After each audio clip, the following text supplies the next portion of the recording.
Hi, I'm Jaylynn Cruz. I'm Miss Grand Gibraltar, and this is my interview with the Pageant Project.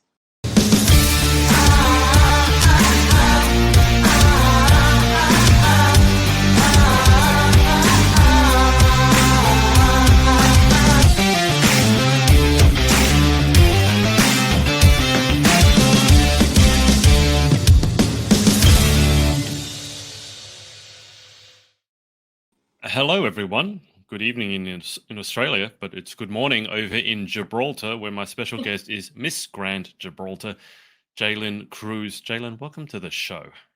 Thank you for having me. I'm very excited and nervous. Now, first things first, you were telling me the story about how you got your name, and I certainly have not ever encountered a Jaylynn before. So would you like to recount to our lovely audience exactly how you got your unusual name?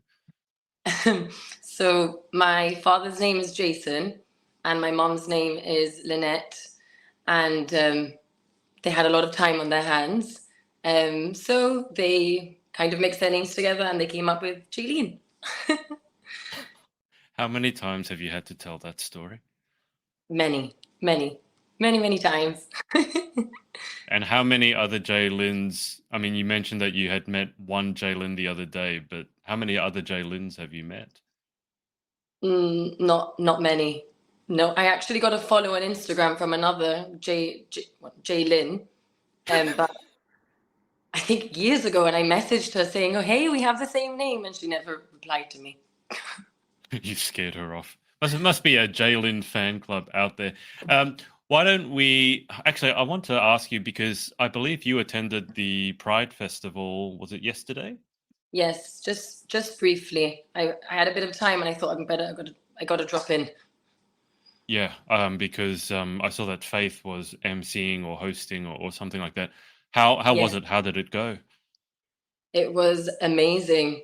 It's something relatively new in Gibraltar, so it's kind of this huge celebration of Pride. It's so important. It's so significant, especially as in Gibraltar was such a small community. We're kind Mm. of we're kind of getting there, no?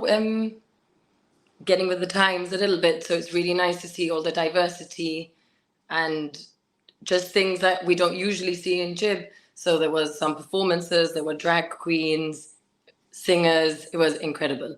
I love anything Pride. I don't quite understand drag queens, but I know a lot of pageant queens are very, very interested in drag queens. I keep talking about RuPaul's Drag Race and insisting that I watch it.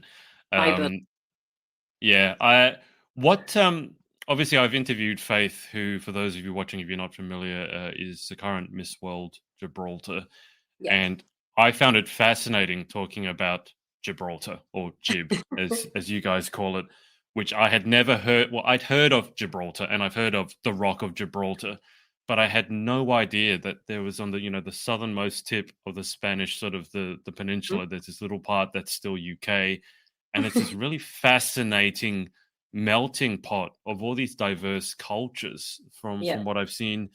What I mean, what has your experience in Gibraltar been like? Were you born and bred there? Did you move there? What's a typical day Yeah. in the life like?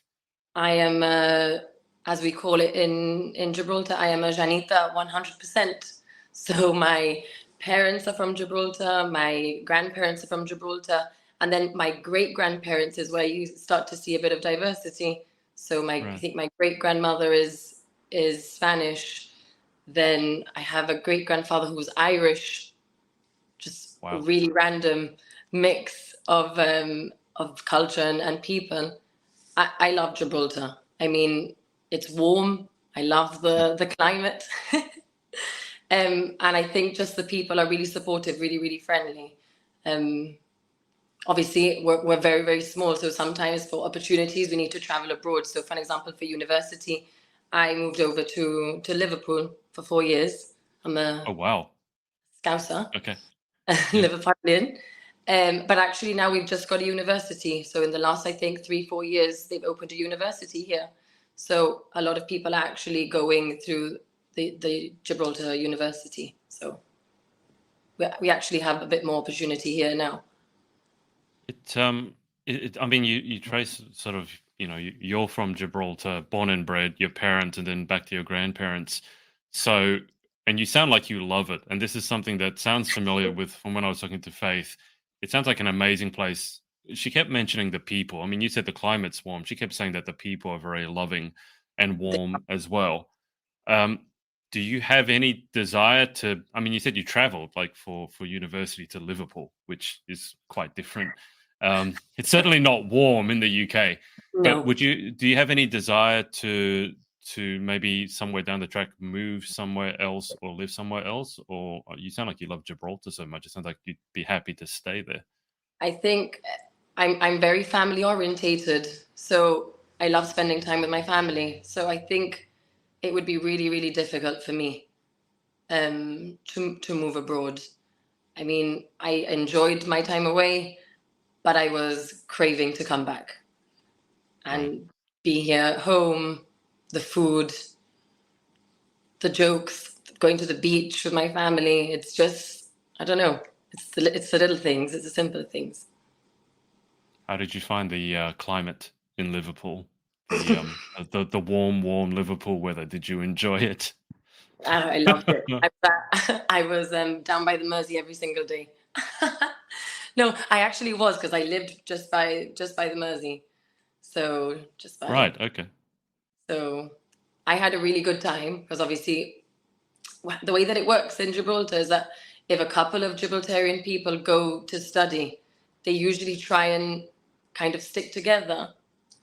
Some people don't, obviously, but I kind of stayed with some friends that I had from Gibraltar. So even though I had the uni experience of meeting new people, being in a different Hmm. city, a different country, I still had my friends from home, which to this day they're still one of my best friends. So I mean, it's nice. I think when you're traveling abroad, obviously you want to try some of the new things, but also to have some of your roots and some of your friends who are familiar with where you're at. I mean, you mentioned that you love the food. How was the food over in Liverpool? Was that a bit of a culture shock at all? well, it's very typical that in Gibraltar we kind of pack all the local produce. So Hmm. my tomate frito, my arroz frigante, which is a Spanish brand of rice, my I don't know, just lots of different things. What's it called? Pan rajao, breadcrumbs. Oh So wow, in okay. the UK they use panko breadcrumbs. Anko. Yep. Well, here in Spain, in Gibraltar, they use a different kind of a different kind, so we kind of all ship it over, and we share amongst ourselves. So we're like, oh, she has tomate frito left. So it sounds like you didn't really. I mean, what did you think of the Well, UK cuisine, let so to speak? well, um, I had to. I'd have like I had a chip butty, Oh with God, some what did gravy. what did you think of the chip butty? I'm from Australia. Like I'm not quite. We don't quite do what you said, but we have a lot of fresh local produce here, and I think we're very spoilt in Australia. We have, for example, seafood, probably some of the best seafood in the world. I mean, you guys are around the ocean, so I'm sure you've got great seafood. But there's really fresh produce, and it's really difficult to get bad food here. And then when I went to the UK, I was a bit shocked. There was chip butties, and then there was the pub food, which sometimes was really good, but sometimes was swimming in a pile of grease. And it took me a bit of getting used to. Did your experience was that similar to your own at all? The thing is that I love food, so Okay. I equally would really really enjoy a Weatherspoons. Okay. And Okay. like the same as, well, maybe not the same, but the same as I'd enjoy some local food, some food from home. But we're, Wow. we're kind Okay. of the same. We have access to really good food here, Yeah. fresh fish, and then in Spain mostly we get a lot of good meat as well. I'm more of a fish girl, but we are lucky. We eat very well here. Yeah. I'm surprised to hear. I mean, Weatherspoons. Yeah. Did you the Weatherspoons? Was it TGIF as well? That thank God it's Fridays and all TGI these other. Fridays, yes. Daniels, double glazed barbecue ribs. I actually was vegetarian for about a year, and Okay. then I met my partner, my boyfriend, and he was obviously super upset that I was vegetarian. And then one night I just said, I'm going to order myself a rack of ribs.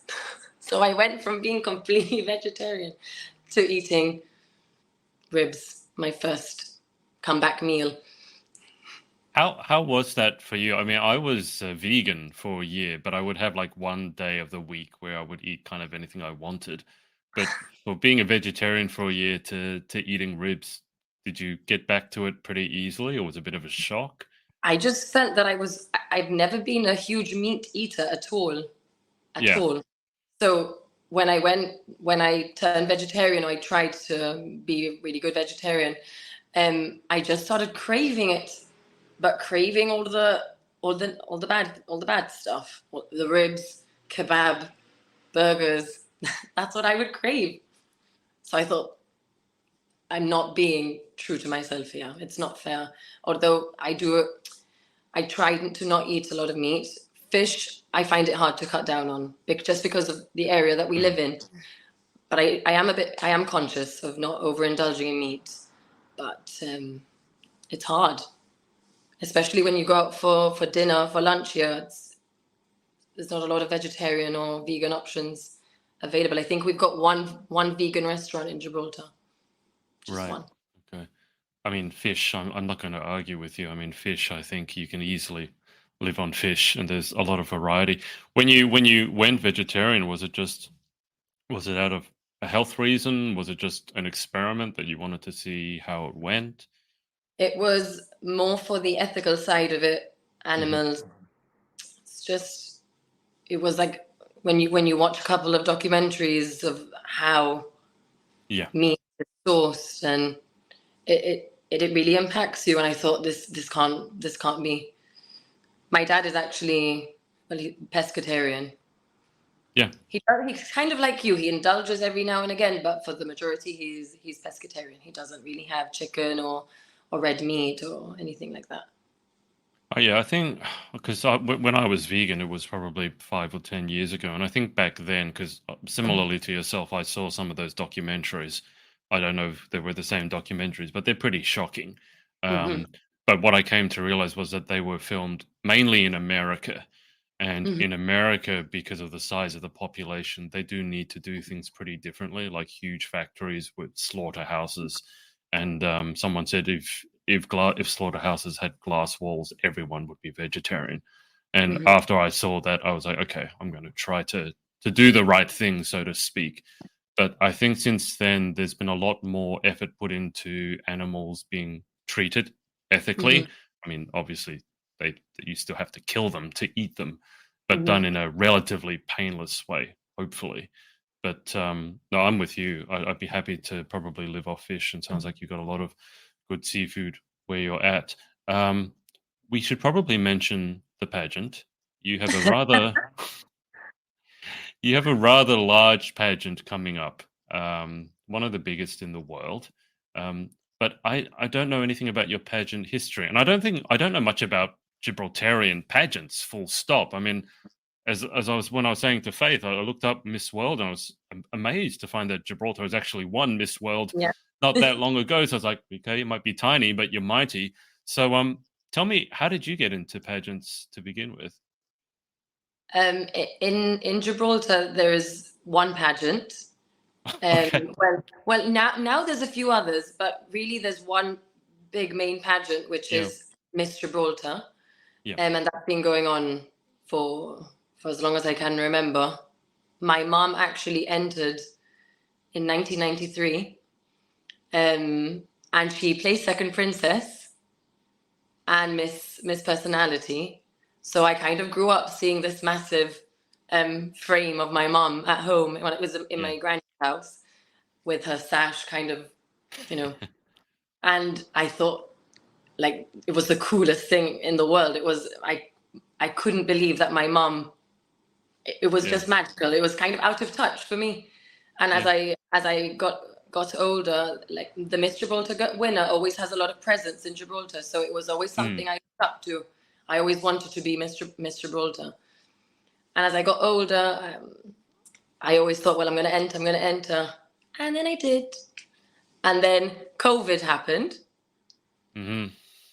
and the pageant was cancelled. Yeah. And it was not until 3 years after I had initially entered. So the pageant never came to fruition. The pageant just never happened. Right. Everything was cancelled. I did my initial photograph, and that's it. The applications came out again, and I thought, you know what? I don't know. Is it a bit past my? Has my moment passed? Yeah. Because in Gibraltar, many of the contestants are quite young, and Yeah. I was 25, going to be 26 that year. And I thought, you know what? I'm going to give it a go. And I'm so happy that I did. But so actually, it was my first pageant experience. Wow. Pageant. I've done other things. I've modeled a lot in Gibraltar for local designers, for international designers. I've been really, really lucky. But it's so different. The pageant world is so different to modeling. And I think that's one thing that I'm really, really trying to learn about and put myself out there and grow in confidence, because if what I felt in the pageant world is that if you don't believe in yourself, how can you transmit that? And no one will believe you. So it's finding that inner confidence and learning about where you're going, what you're doing. It's just so different. The more I learn about the pageant world, the more I realize how big it actually is. Well, I mean, it sounds like actually in Gibraltar that, especially the Miss Gibraltar position, is quite well recognized. I know that when Gibraltar won Miss World, that you guys had basically a homecoming ceremony, and it was a public holiday. That would never happen here in Australia. But in terms of scale, I mean, you guys have a population of what, about 30,000, I think, Yeah. and then Now it's up to like 32. Right. And then you're going to compete at Miss Grand, where the stadium conceivably could have 10,000 people by itself. So what parts, I mean, you said that you've modeled fairly extensively, but this is your first pageant experience. Which parts did you find the most challenging? The stamina of being in a good headspace. Okay. That was the thing that I found most challenging, especially in Gibraltar. Everyone knows you. So, and everyone knows kind of your background, who your parents are, who your friends are, where you work. And they know all the other contestants, their family, where they work, and kind of just hearing, porque I think you're going to win. And then the other one's like, oh, well, no sé, es un poquito difícil. It's a bit hard for you to, and it's really difficult to not get kind of roped into all of that. So I just try to stay really, really calm, focused, and just focus on myself and not on my other competitors. Because at the end of the day, I want them to be their best version of themselves equally as I want to be the best version of myself.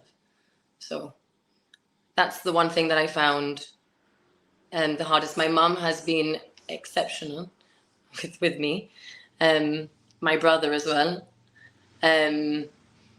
Just they always keep me grounded and keep me focused. So I'm very, very grateful. And my boyfriend, Frank, before he watches this.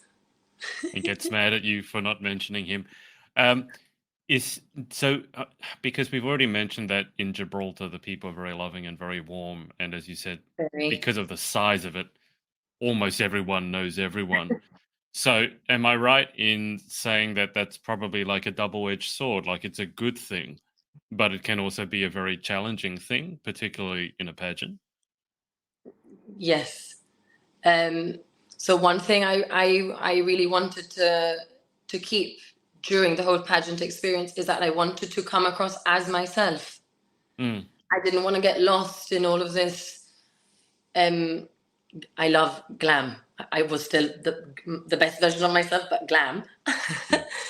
But I didn't want to lose, I didn't want the audience or the people to lose sight of who I was, because it is my identity. I just wanted to, like, as I said before, to show the best version of myself. I didn't want to get too caught up in changing who I was or pretending to be something that I'm not. I think that I'm super proud of myself for really keeping to my values and coming across as the person that I am during the pageant. And I think I won Miss Interview, so I think that was reflected in my interview, that I wanted to be genuine, glam, but genuine and myself. Tell me, I mean, congratulations on winning interview, because I don't know how much you know, but for a lot of pageant girls, interview is the most stressful and confronting part. The stage is easy. It's when you have to open your mouth that sometimes it can be a bit more challenging. But I want to ask, who are you, or who is Jaylynn? And I don't mean that in a weird way, but like, you talked about beliefs and values, and I think it's very important. And I'm sure you found this, that as you go through your pageant journey, you do have to ask yourself, well, who am I? What do I stand for? What do I believe in? Because there's so many things that you could stand for. So along your journey, I mean, if you had to describe, or your friends had to describe you in a few words, what are the first words they would use to describe Jaylynn? Honest, Okay. loud. I'd say loud. I'm quite. I'm a big personality. When Okay, good. I can be a big personality. Yeah. And fun. Yeah, I think those are the kind of keywords. I consider myself to be quite a genuine person. Kind of, what you see is what you get. There's no kind of, I'm not showing you one thing and I've got another agenda at all. If I'm not in agreement with something, if it's not the situation that I need to say, actually, I don't agree with that because it's not appropriate, I'll just keep to myself. But most of the time, I will be able to say my piece in the most politically correct way possible. I was going to ask, when you say honest, I didn't think you meant like you don't lie, because hopefully most people don't lie. But No. is it like being very straightforward and saying what's on your mind? I'm not going to pretend to, if someone asks me, oh, do you like my dress? I'm not going to say yeah. I'll say I'll say I really like the color, but actually I think maybe a different dress would favor you. I mean, and I appreciate those qualities in people. I don't want someone to give me a dishonest opinion, because if not, I'll make lots of mistakes and probably not move forward in anything. I'd rather have honesty. Honesty is the best policy. I mean, it's very important, obviously, being honest. And I think having a group of friends around you that will actually tell you the truth in a politically correct way, or hopefully not too blunt a way. I don't ever want to come across as offensive or anything like that. That's what I said before. If I need to keep quiet, I will. But with the right people and the people within my circle, it's important to be honest. Of course. Is that something that has always been important to you? Because there are a lot of people in this day and age who just want to be told everything is great, and if they get told anything else, they find it very offensive and then start complaining about how they've been offended. I'm not one of those people. I mean, I might not like to hear that what I'm doing is terrible, but I'd rather you tell me now so I can fix it. Has that always been a quality for yourself? Yes. Yeah. I've always been like this, and it got me into trouble when I was younger. Yeah, well. But obviously, as you grow older, you learn that at the end of the day, people have their own feelings and they're entitled to their own emotions. Yeah. I don't ever want to hurt anyone with, I'm not going to give you my opinion if you haven't asked for it. But I do consider myself to be genuine, honest. I know what you mean, but I just want to ask a bit of a silly question. I mean, can you remember a time as a kid growing up when you got into trouble for being a little Yeah. too honest? Yes. I had a parents. That's why when you said that, I had like a little giggle because when I was younger, my at school we had a parent, the a parent teacher meeting, an open day, Yeah. and the teacher said something of like, "Oh, I really helped Jaylynn in X Y Z," and I just said, no, you didn't." And my mom was sitting beside me, grabbing my leg, like keep quiet, and we'll talk about this when we're home. But yes. What was your teacher's response to that? She wasn't very happy. She Well, you covered it told up. the truth, though. I mean, you I told did. the I truth, and did there's some. tell the truth. I think my mom knows who I am. She knows that the same way as I'd say I didn't do it. I didn't help or contribute to this. Yeah. Equally, she would say, she knows that I would be honest about that. I'd be like, "Mom, actually, I didn't do this bit," or "Actually, yes, I did." So when I said that, she probably thought she's right, or she's trying to get away with something. But I'm not like that. I think she probably was grabbing your leg just to keep you quiet. Not that she thought you were lying, but just don't tell us now. Tell us later. Yeah, tell me a little bit about your family. You've mentioned your mum on multiple occasions and your family, and you Yeah. already said your family is hugely important to you.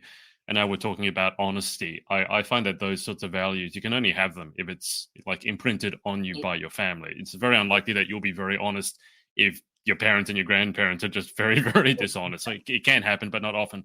How important is family to yourself? They are everything to me.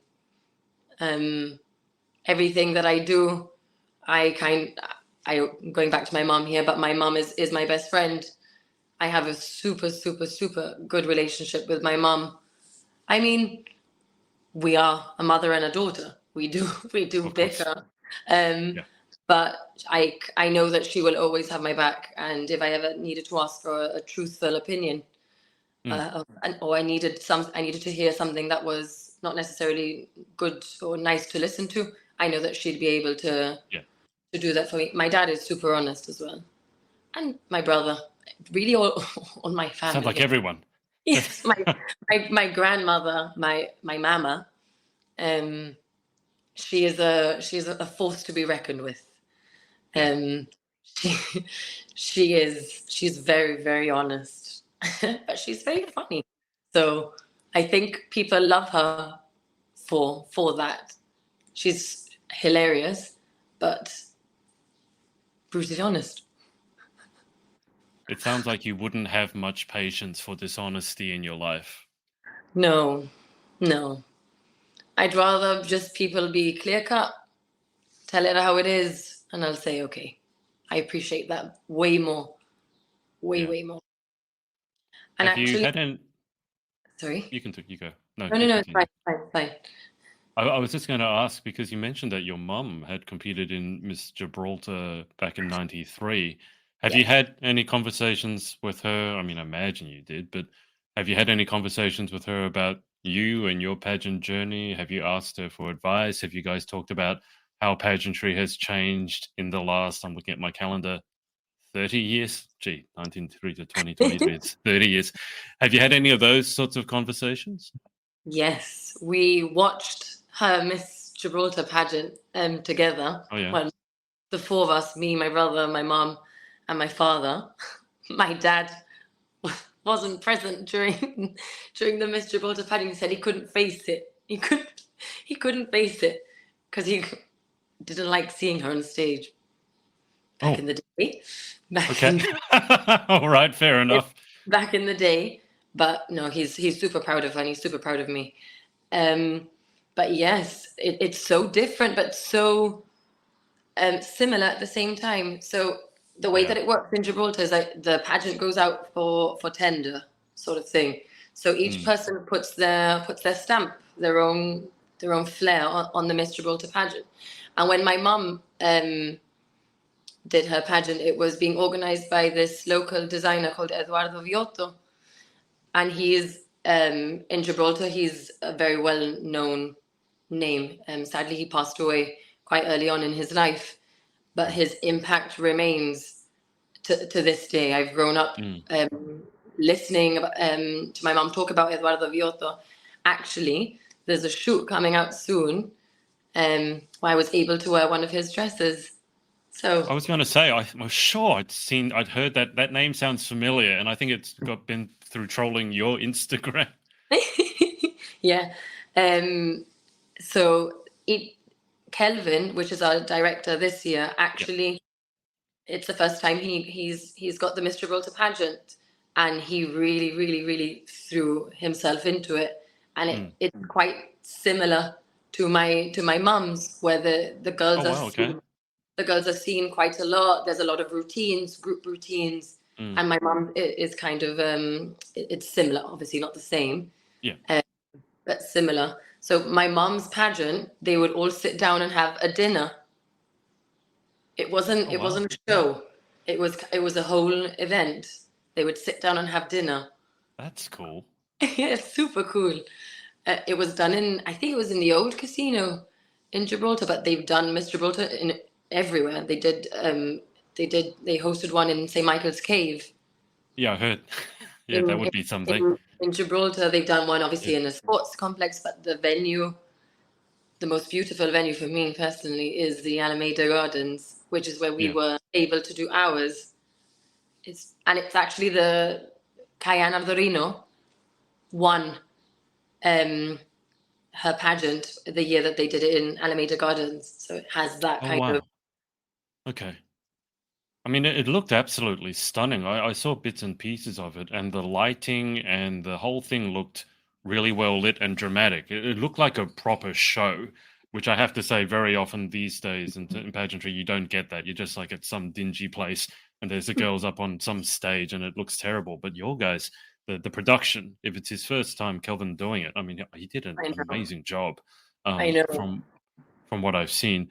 But I need to back up a little bit, because you said your dad couldn't watch your mum competing. No. Do you happen to know the story of how your dad met your mum? Because I mean, he's married. Yeah.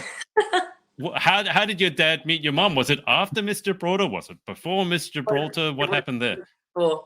My mum would walk home from what I don't know, from where she doesn't, I don't know, she didn't specify, but she would walk home and she would see my dad in his car, because cars are a big thing in Gib. Everyone has a really nice car. We try to have, like, the youngsters try and have cool cars. I mean, you can't drive anywhere, but okay. I mean, have a nice car. I know. We drive to Spain, so I think that's everyone's excuse. Oh, okay. No, right. Hace falta el coche para España, so we need a good car so we can drive in Spain safely. Sure. And he would drive by my mum, and she would think he's a bit odd. He's stalking me.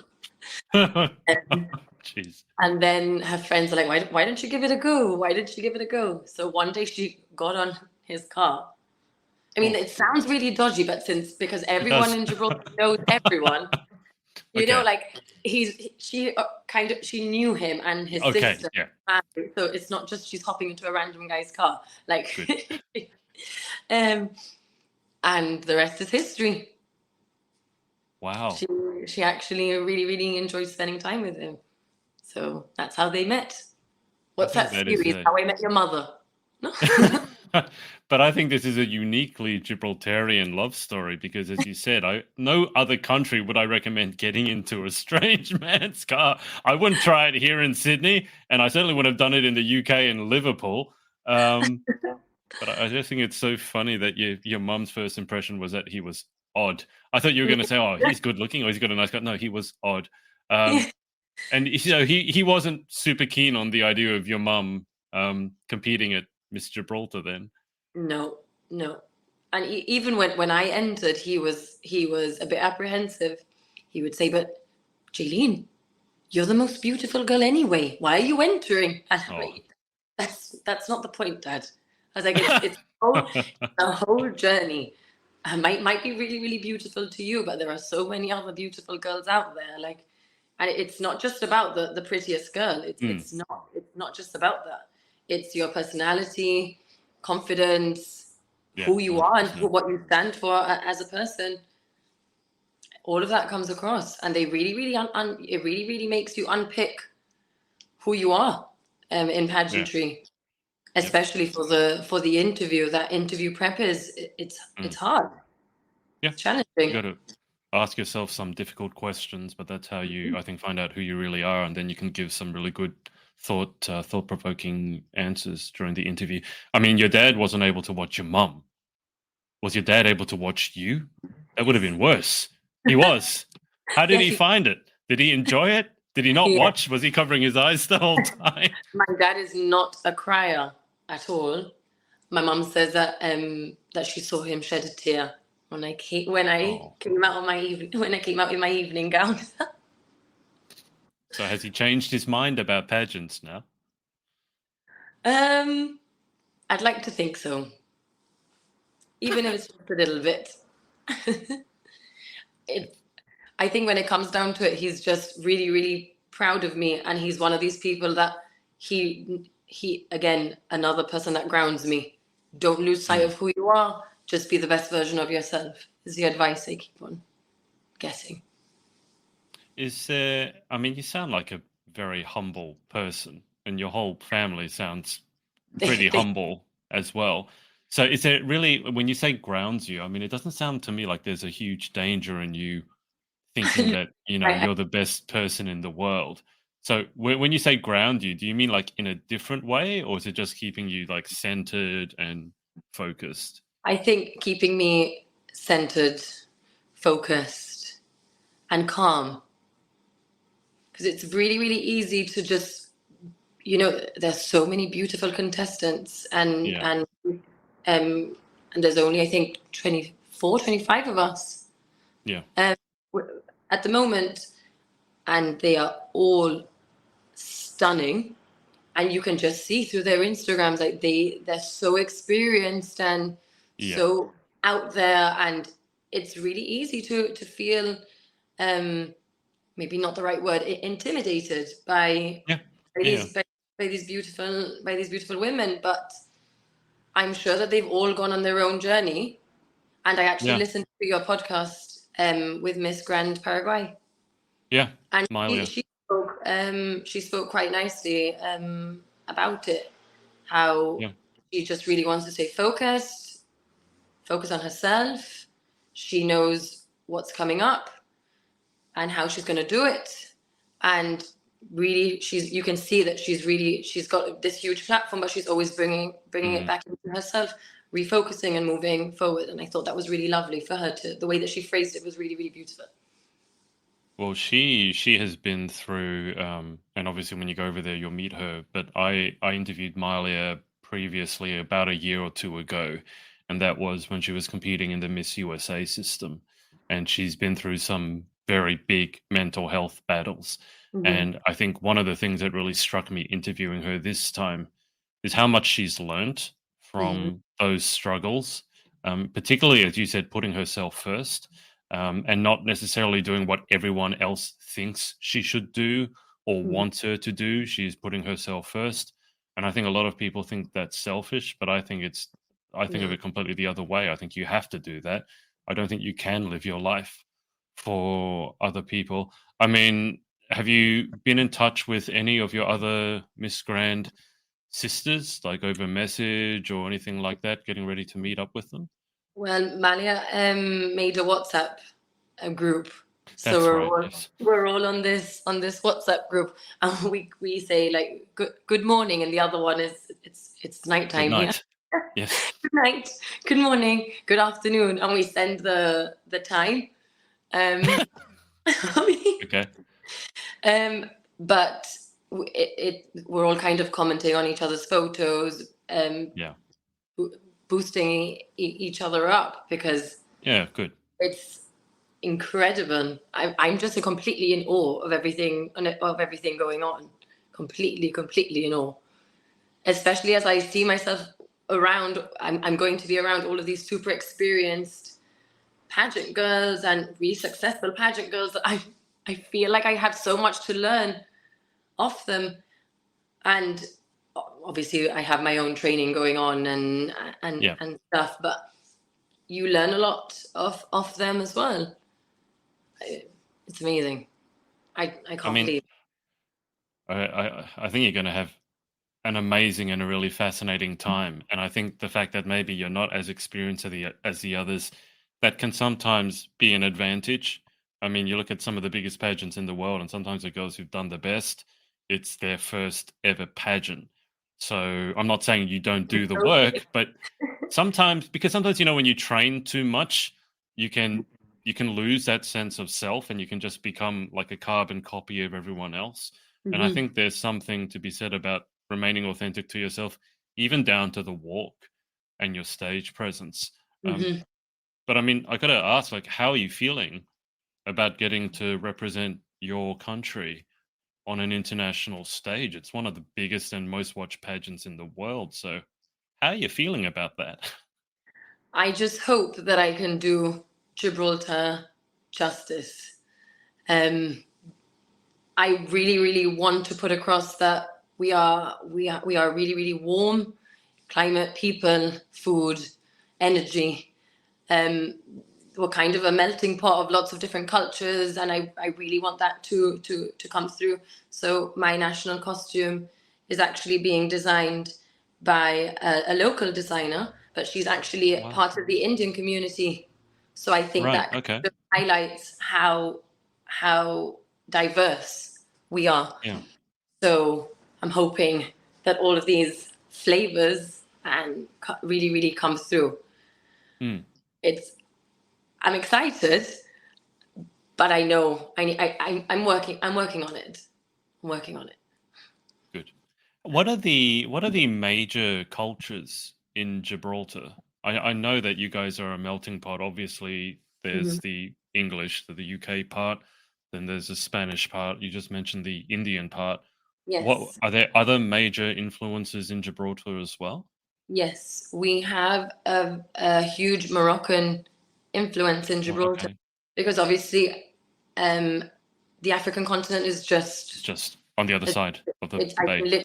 I can literally see it through my window right now. Oh, wow. Okay. That close. Yeah, like I could see it. Um, People get a ferry over, and it's about 40 minutes, I believe. Might be Wow. longer. Don't quote me if I'm wrong. Okay. Um, but I think it's about 40 minutes an hour. So we have a really big Moroccan community in Gibraltar. We have a huge Indian community as well. Many shops in Gibraltar are owned by members of the Indian community. We have Mm. Spanish. Then we have other people living here. So we have actually quite a big Asian community recently. I see quite a lot of Asian people in Mm. Gibraltar, but I think that the Moroccan and the Indian community kind of surpass for Yeah. now. It sounds Yeah. like a fascinating melting pot, because I think it's always interesting when you see how different cultures can come together in one country. I mean, Australia is multicultural, but we're a lot bigger Mhm. space wise. So Huge. it wouldn't quite be the same, and obviously a different selection of people. How long is it until Miss Grand International? I have trouble keeping up with Four what's months. happening when. 4 months. So it's on October 25th. 4 So months. Okay. Um, have you ever traveled that far outside of Jib before? I've been to Thailand. I Oh, wow. actually Okay. I actually taught in Thailand, in Bangkok for 5 weeks, and then I was able to tour some islands. I went to Koh Phangan and Koh Samui and Koh Tao, but I loved Thailand. So I'm really, really excited about being in Vietnam. Super excited. I keep on Googling pictures. Pictures. I don't want to get too excited. I don't want to ruin it either because I kind of want to Yeah. really feel it when I'm there, but I can't help it. Just Vietnam, scroll. I thought you were Googling best places to eat or something like that. Oh, I'm glad to see that sure. you were. Yeah. I'm glad. You're like the opposite of Faith in that way, because Faith said she's a really picky eater. She can't really enjoy most of that stuff. You sound like you sound like you're going to, maybe after the pageant, I don't know, but it sounds like you're going to go crazy and just. I mean, Vietnamese food is Oh, it's amazing. There's actually a Vietnamese restaurant in Gibraltar, oh wow. uh, and I'm like a local. I'm You're one always, of the most frequent customers. What yes, on this menu? What are you having generally? What do you like in the Vietnamese restaurant? I love the vermicelli noodles. The pho, the noodle soup. Yeah. No, not pho. It's like vermicelli. Because I do like Okay. pho as well, but I don't really Right. order it. That's more of a sit down thing. Um, Crispy chili beef, my favorite. There's the vegetarian. The ex-vegetarian. That's why I paused. I thought, I mean, look, in this day and age, it's much. I mean, you said it's difficult, maybe a bit more difficult in Gibraltar, but in Australia and generally, I think it's much easier now to get really good quality vegetarian food that's really tasty. Like back 10, 20 years ago, I mean, you could have like vegan milk or vegan cheese, and it was like, oh, just like, no. That's one of the reasons I had to stop being vegan. I couldn't get away from yeah. cheese. But tell me, so you've been to that area before, but I think importantly you mentioned that you taught there, and I don't want to gloss over that because obviously all of you have lives outside of pageantry. So what were you doing over in Thailand teaching? Um, so it was my second year of university. They offered this program. We all had to apply, and I was successful in my application. So we flew over. I can't remember the exact name of the school, but it was in Bangkok, and I was there for 5 weeks. The school was kind of all the way until university level, but I only taught within the lower end of the school, and I taught English there as an additional language. So it wasn't like what's it called, a TEFL, teaching Yeah, English. I can't. Teaching English as a foreign language. It wasn't so much that I did this course and then I went and taught. It was part of my university program, so I had to do a lot of reflective practice and write-ups of what I was doing. But I loved it. I loved it. Really, really, really cool. I was actually so taken back of how respectful the Thai people are. Yeah. They would call it crew J, so teacher J. And my favorite thing is that they started school every morning with a whole school assembly, and within this assembly, they would dance and do all these actions and just set the tone for the day. Yeah. I thought that was so nice, because nowadays we speak so much about well-being and being active and being in a good headspace in education and really homing in on that. And I thought this is the perfect thing to do. Sing and dance first thing in the morning. Inevitably, you're going to be in a good mood. Yeah. That Especially how sounds very. especially how these children travel. They travel such really, really long distances to come to this school. So they're exhausted, bless them. They'll do their dance in the morning, have a few sessions, and then they have a nap. Oh wow. Okay. So they nap. I can't remember the exact time because it was a few years ago now, but they napped for a few hours during the day, and then we would go back to class. It sounds very different to the school that I was in. I mean, we had assembly, but I assure you, there was neither singing nor dancing. No. I mean, that sounds very far removed from the glitz and glamour of pageantry. So, and you said that you loved it. So obviously there's something about that you loved. So there's a glitz and glam side with the pageantry and the modeling. What was it about the teaching that you loved so much? Um, I love. So I qualified to teach children with special educational needs and disability. That's my specialism, and I work in the only special needs school in Gibraltar. So it's kind of we have a lot of different needs that we need to adhere to in one school. And the thing that I love most about it, I think it's difficult because there are lots of aspects to it, but Sure. the thing that I take the most is kind of especially working with children with additional needs, it's kind of the unfiltered view of life. It's so authentic and so real. I love my job. I learn way more off the kids than they do off me. Way more.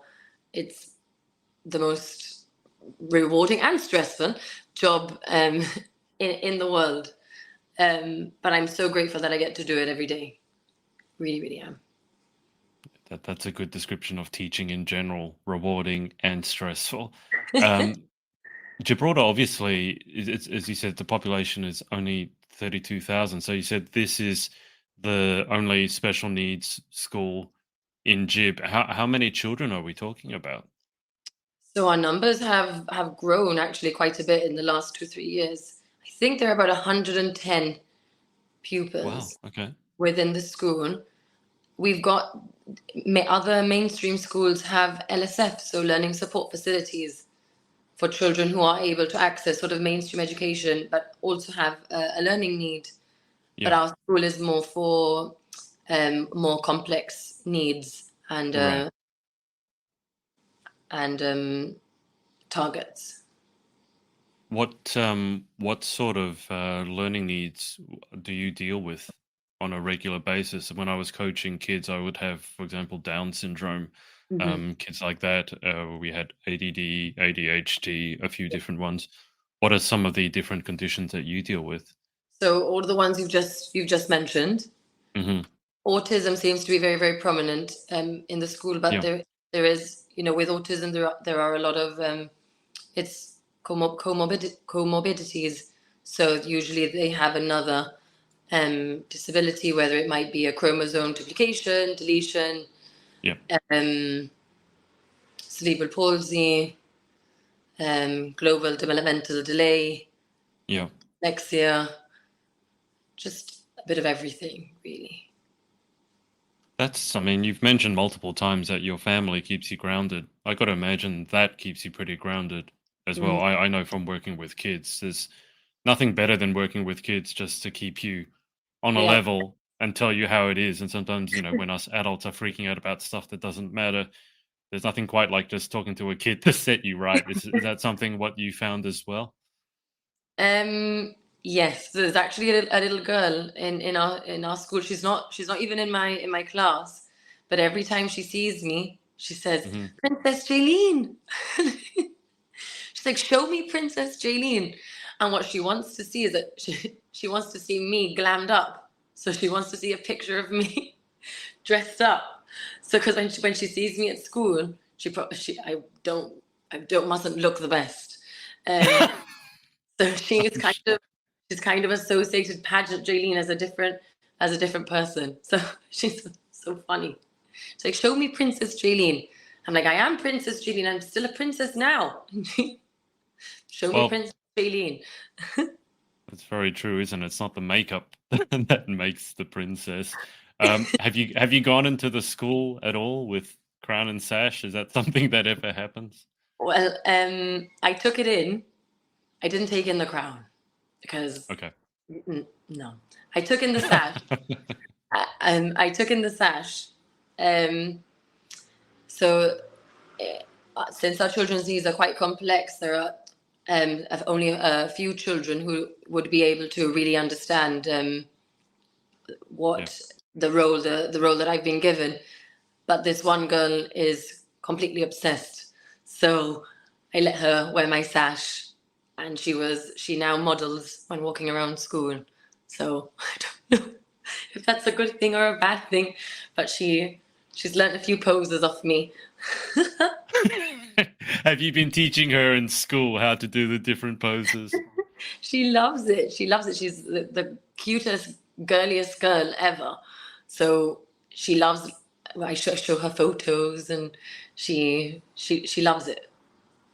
really, really does. Super, super sweet girl. What's the best part or the most rewarding part about what you do? Seeing the children achieve milestones, for sure.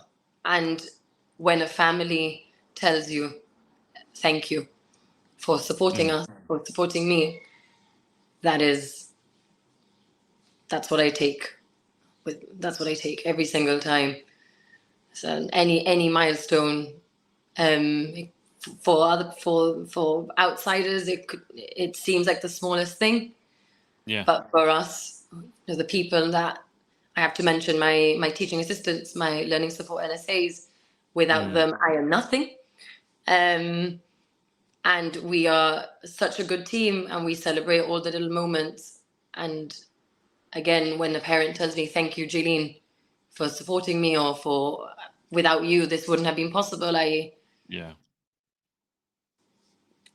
It could be the most awful day. But if you end it, if someone says something like that to you, it's just, my life is made. I'm good for the month. I mean, I'd be tearing up if I was you. I don't know about you. You might be made of sterner stuff than me, but No, at the beginning you are very.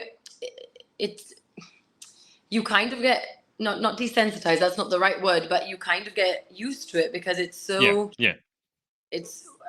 It's so normal. I suppose it's the same as nurses who work in high pressure, chaotic situations. The first time it's very impressionable, and then as time goes on, it kind of becomes less and less impressionable.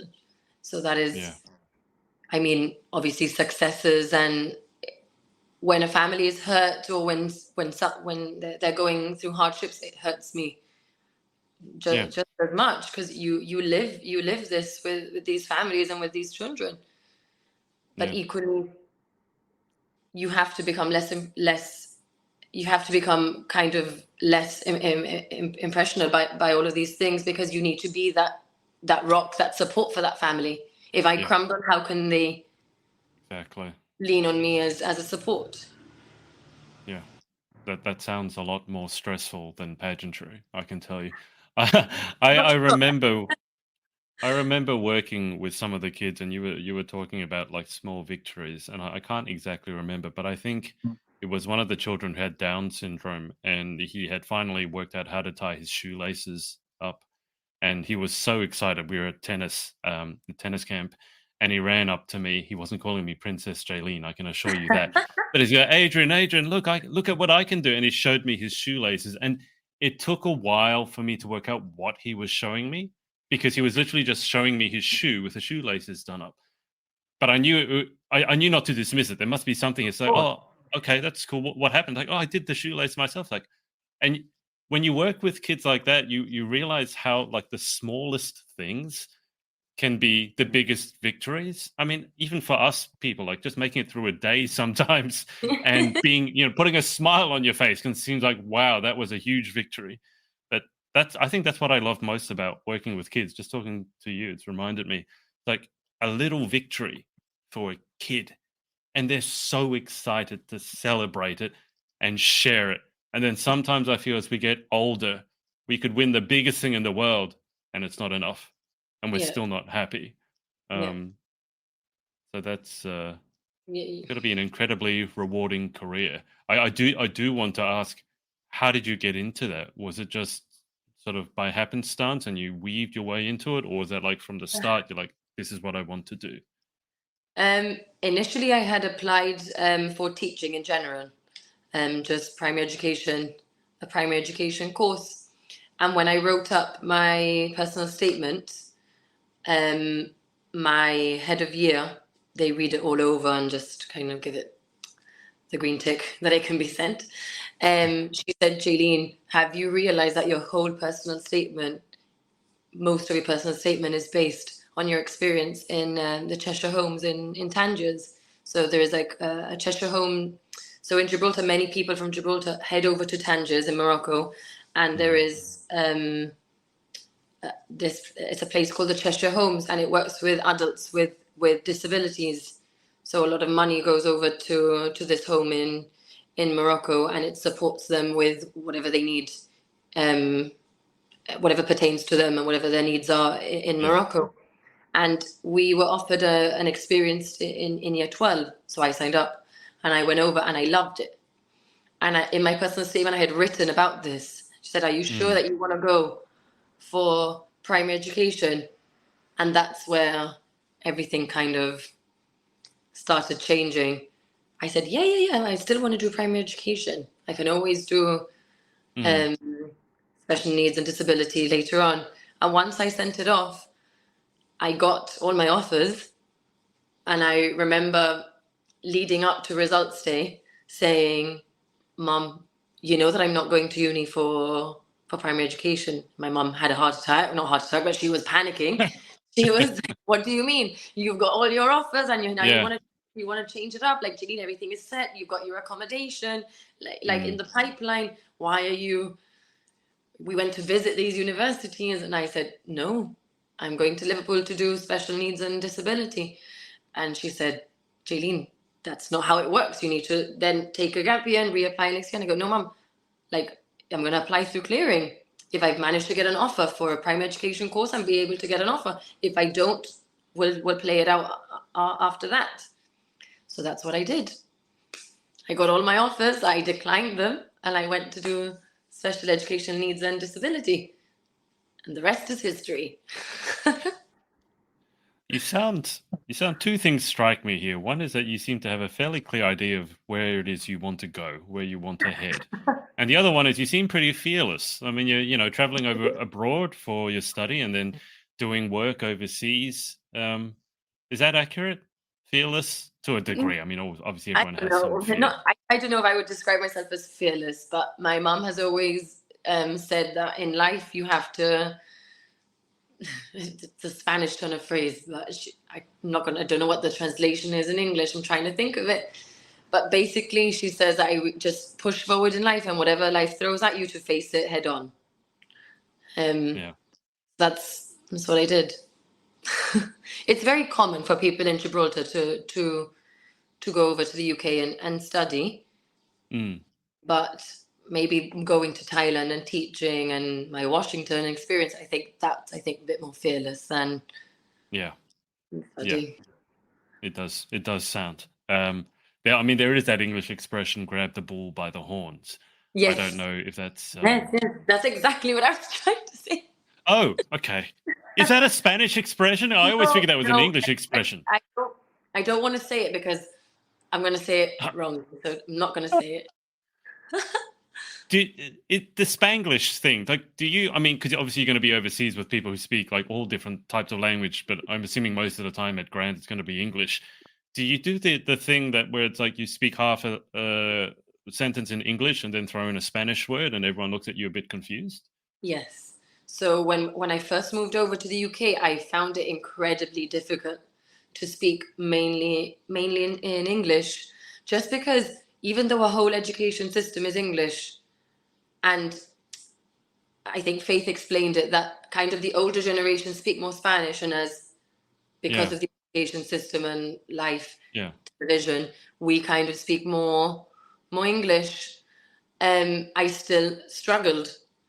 But what would happen is that I would move over, speak in English, and then when I would come back, I would struggle to speak in Spanish. So it was kind of like I could never catch up with either. So I'd be over there struggling to speak English and then coming back and struggling to speak Spanish. It was only during my teaching, my PGCE year, so my qualifying teacher...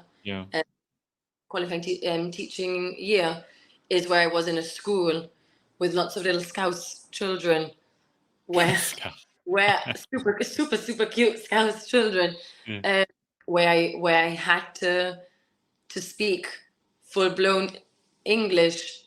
I kind of even my mom said that I even had a bit of a twang, like a bit of a Scouse. Okay. I was going to ask, how many times did people ask you about where your accent came from and whether you got a Scouse accent? Because the Scouse accent is very, very, very different to your accent. So did you get a lot of people asking you, where's your accent from? A lot of people thought that we were Irish. actually. Yeah. Don't sound Irish. I No, know a lot of Irish people. You do not sound. I think Maybe it's English. wrong. Like how we speak, the way that it's been described to me is that when we speak, it's kind of like we sing. See that? That's what I told Faith, but that's actually more Welsh. That's the sing-songy. Well, it was the Scouse. So the Scouse people telling you that you're Irish. I don't exactly know. But did you pick up any like a Scouse accent or any any of the Scouse slang? Or Plazzy Scouser. It is so. I'm going to And say I it's like much prefer. they don't say like home. They don't say home bargains. They'd say the home bargain. So it always has It's the, or like instead of Asda, they'd say the Asda. So, but I oh, love it. I love the Scouse accent. Love it. it's funny because I work a lot with the UK girls, and I don't know if you notice this as well, but there are so many different accents in the UK, and they're So all uniquely different. You could have two. I've interviewed two girls who live like down the street from one another, and they could not sound more different. In Australia, we have an Australian accent, yes, and it's yes, it true. can be broader or less, but in the UK, I mean, not even like Scottish Wales, it just you live on the same street and they sound completely different. I've never understood it, but I never thought of it like that, as in comparing the UK to Australia. You're so yeah. right.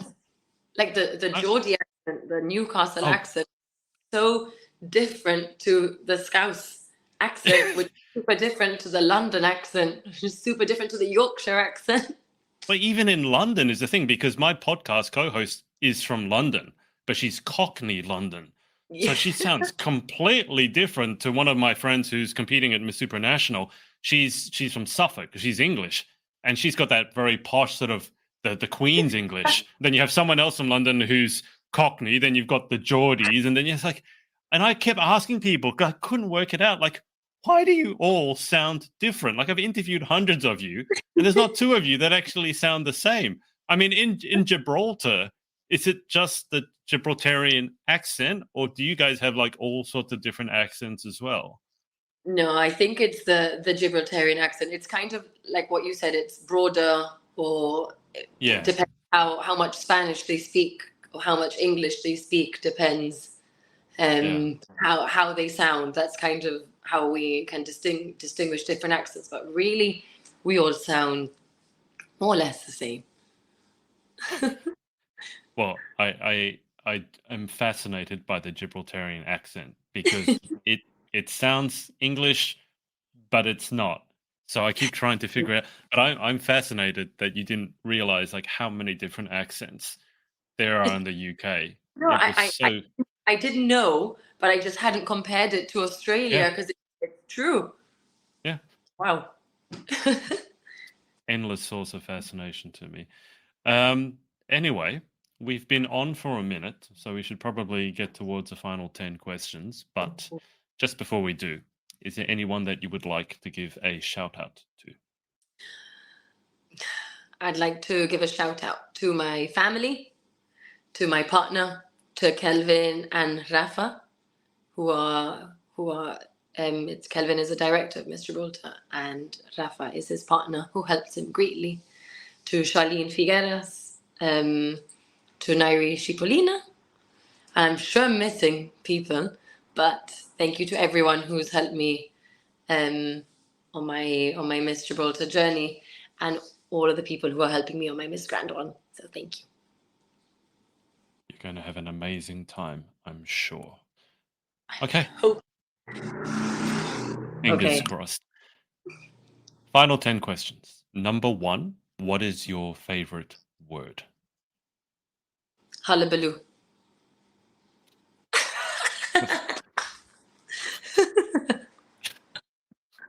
Okay.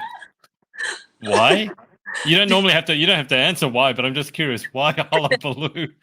Because it's just a funny word. A hullabaloo.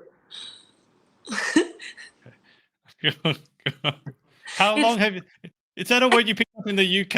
I mean, it's a very No. old kind of word. No, they say it a lot in well, at least my mom says it a lot in Gibraltar. What's all the hullabaloo? Okay. I don't know. Uh, I think someone's asked me this before, and that was my answer. So when you asked me, I just thought, yeah, hullabaloo. It is a very funny word, even to say hullabaloo. I will tell you, I've never had that answer to a question before. Like when you've done as many interviews as I have, anytime you get a different answer, it's like, oh, that's one I haven't heard before. Okay, well, what's your least favorite word? uh,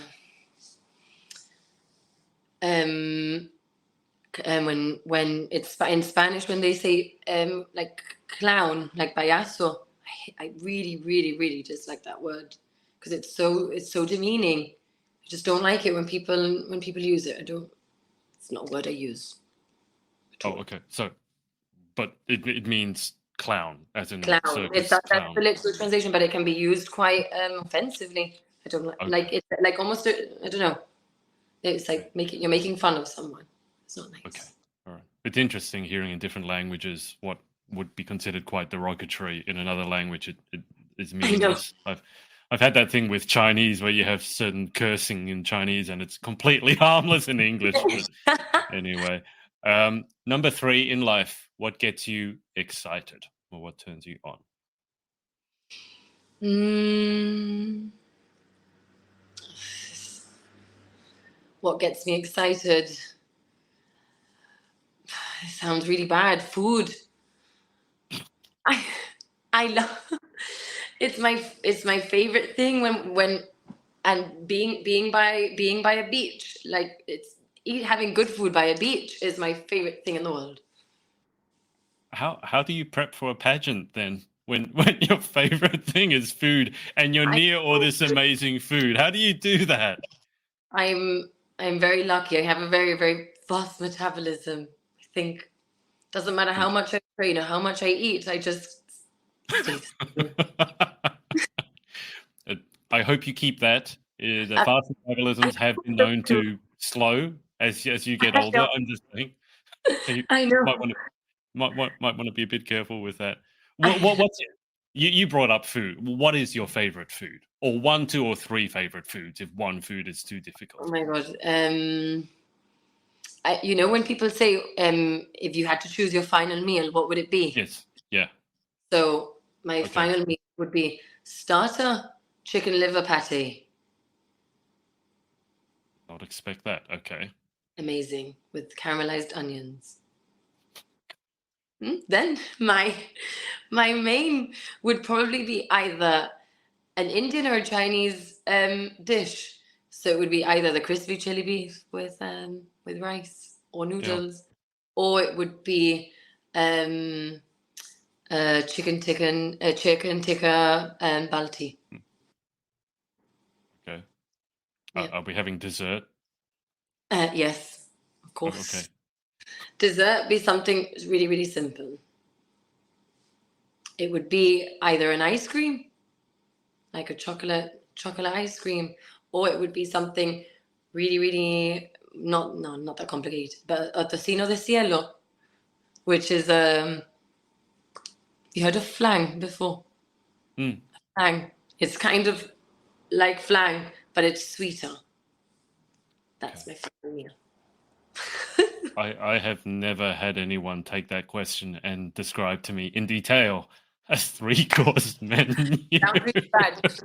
Shall I change it and say like being by the beach? No, but my being with my family by the beach, having a nice meal, my favorite thing, for sure. Chicken liver pate. That I was not expecting at all.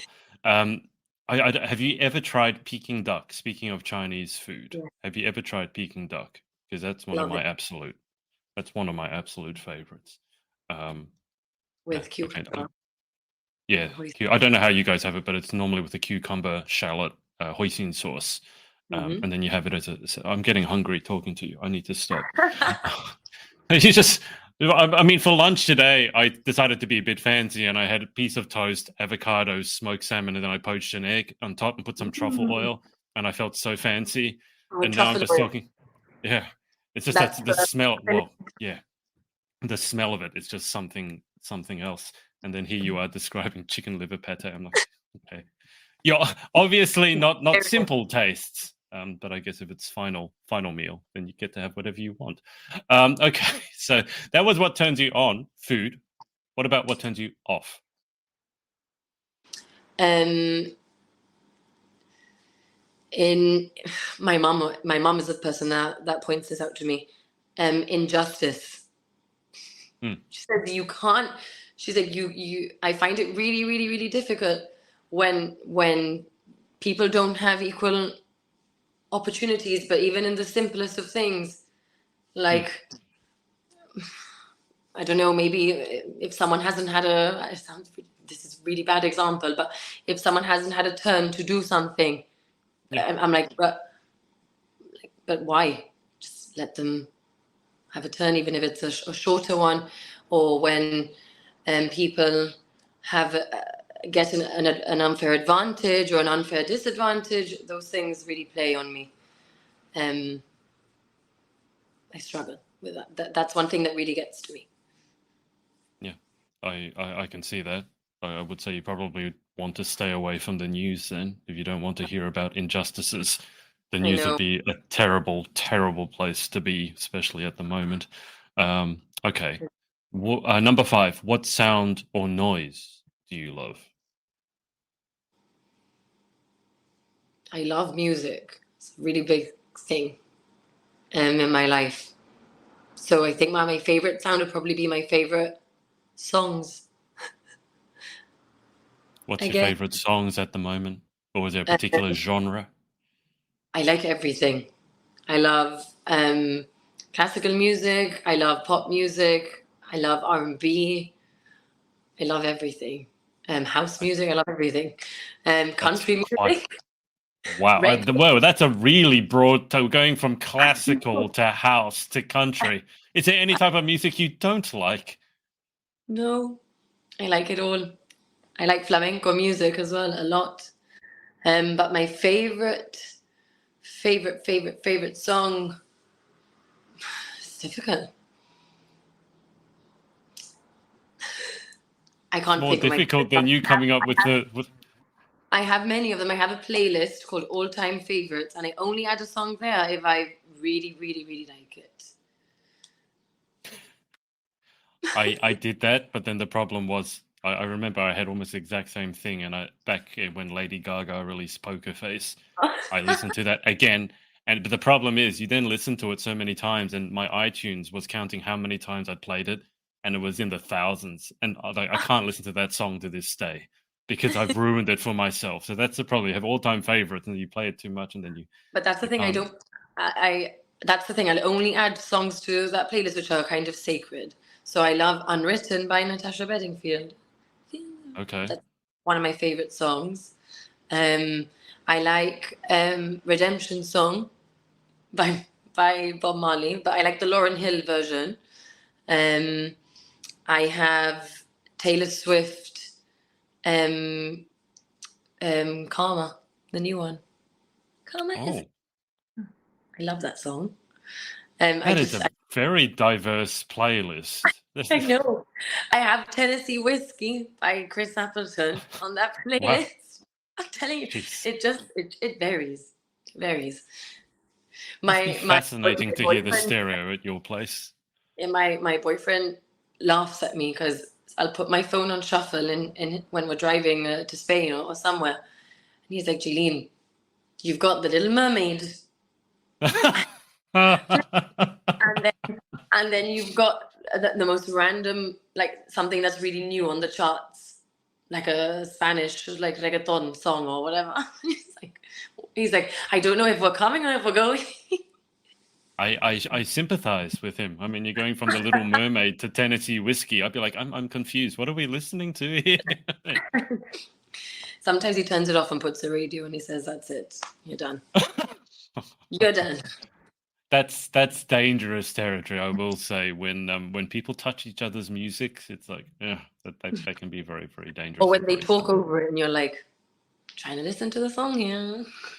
That's always happens when you're playing your favorite song and you're really getting into it and you're wanting to listen to it, and then someone asks you a really stupid question and you're just like, can you go away? Yeah, leave me alone. Put the song and start it from the beginning. Oh, yes, I do that too. Okay, so that's your favorite sound. Number 6, what sound or noise do you hate?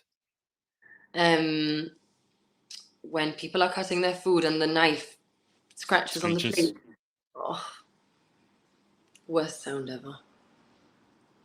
Yeah, I can understand that one. That one's the most normal answer that we've had so far. That one I I'm have had gonna, before. I'm gonna I'm leave this interview thinking, what if I just spilled, Jaylynn? I'm still getting over hullabaloo. That's going to be stuck in my mind for.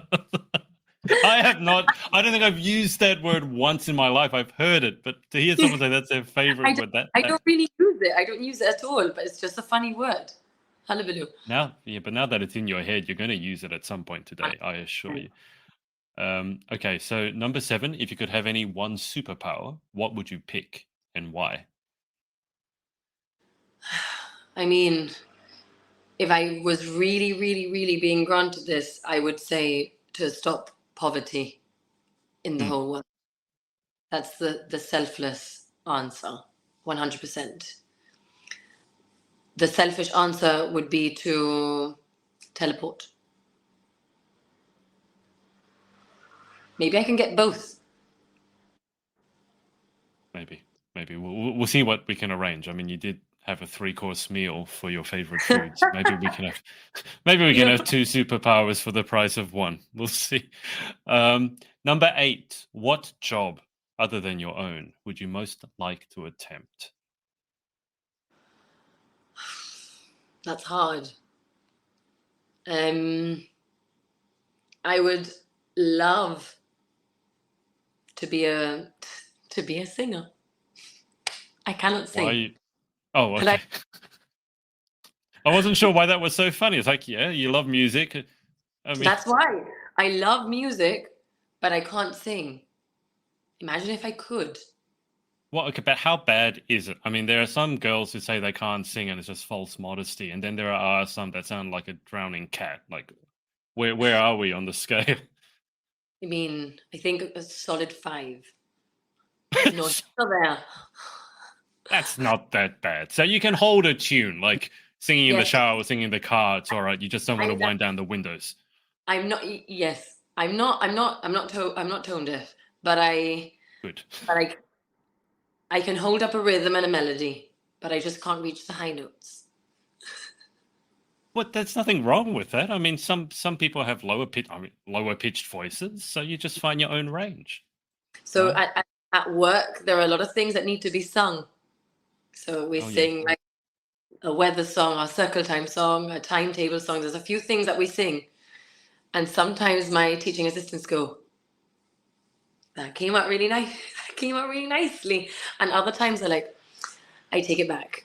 That didn't come out really nicely."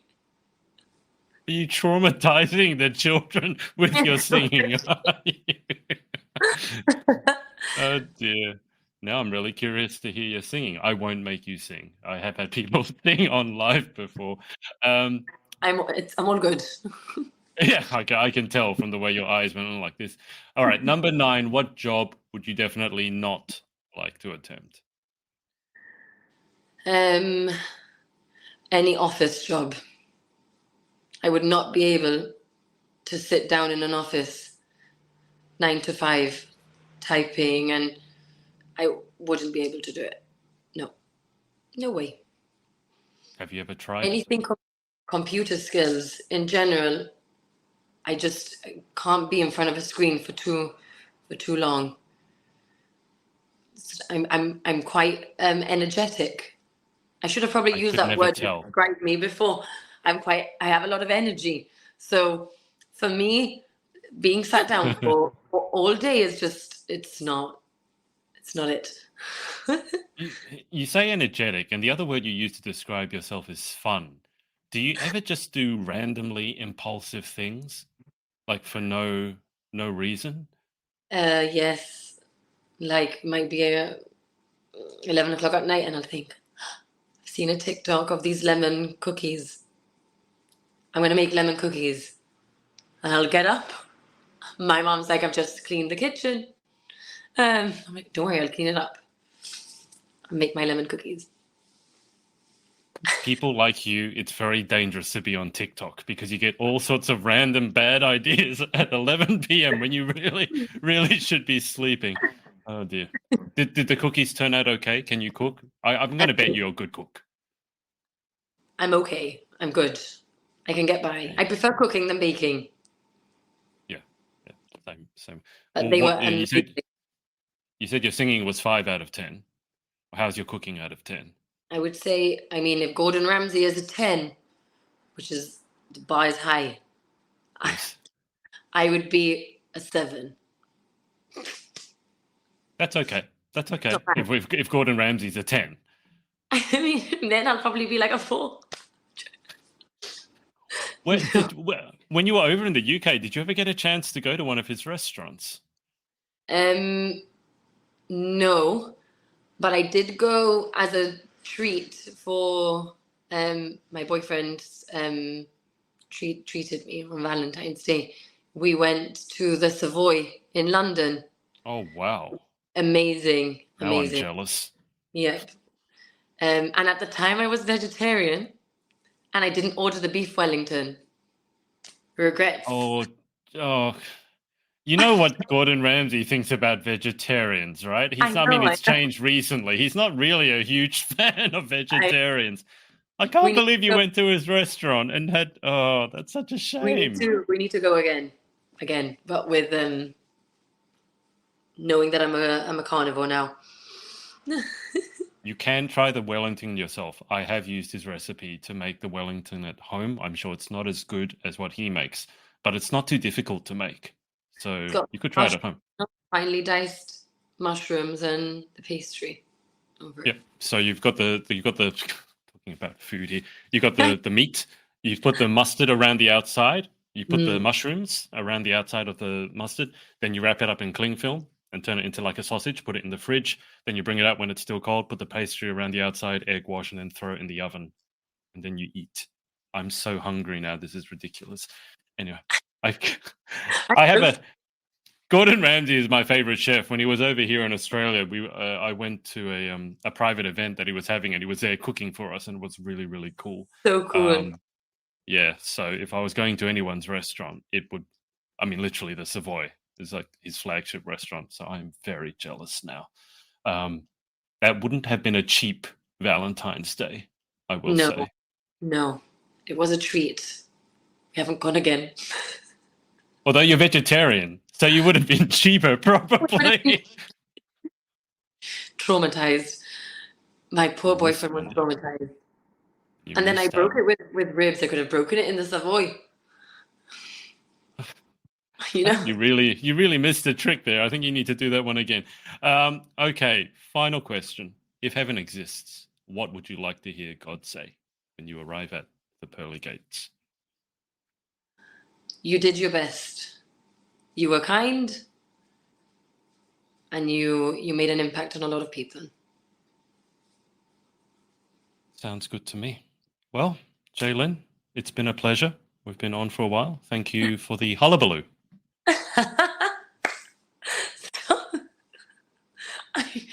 When I rewatch this, I'm going to regret that I said all of that.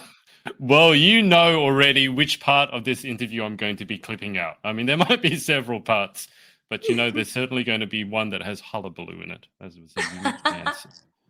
But thank you so much for coming on, and best of luck. Thank you for the opportunity. Going to be watching with great excitement over at Grant in 4 months' time, so not long to go now. But I'll thank everyone for watching live or on the replay. And we will speak to you next time. Bye for now.